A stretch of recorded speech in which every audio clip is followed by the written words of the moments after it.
This is not a scientific explanation of masturbation.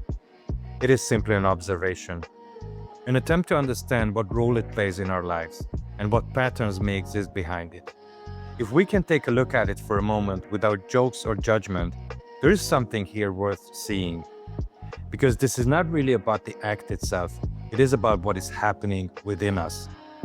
For many people, this habit begins early and remains present throughout life. Not only in the absence of intimacy, but sometimes even within a loving, fulfilling relationship. Which raises a question. What is it that keeps this pattern alive? At first glance, it may seem simple, a physical release, a natural impulse. But when observed more closely, it often reveals something deeper. Not one reason, but a pattern. There is a subtle form of self-reward in it, a way of comforting ourselves, just like reaching for something sweet or taking a break after a difficult moment. A small act of giving something to ourselves.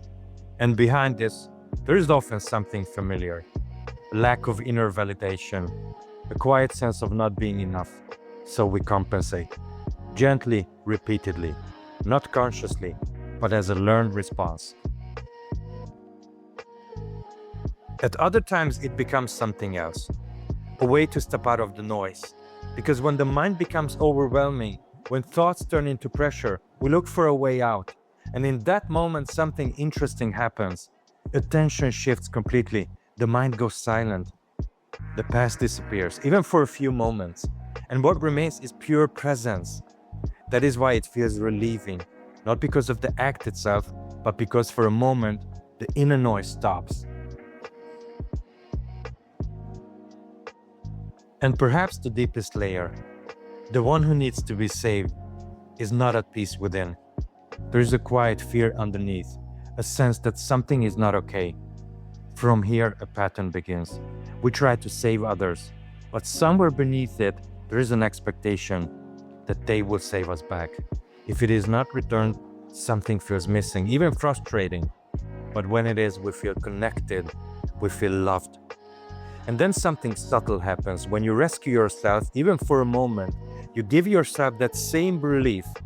And because we tend to love those who rescue us, in that moment you begin to love yourself too, even if only briefly. So what do we do with all this?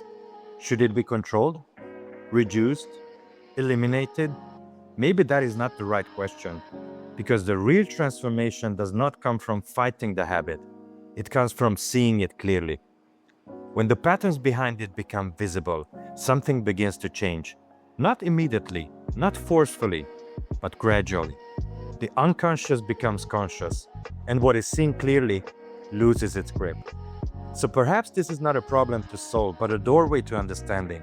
Because whether it is present or not, it does not need to define your inner life. As long as the mind does not cling to it and build stories around it, it simply becomes another experience in the unfolding of life. And maybe the real question is not, should this exist in my life? But rather, what is it showing me about myself?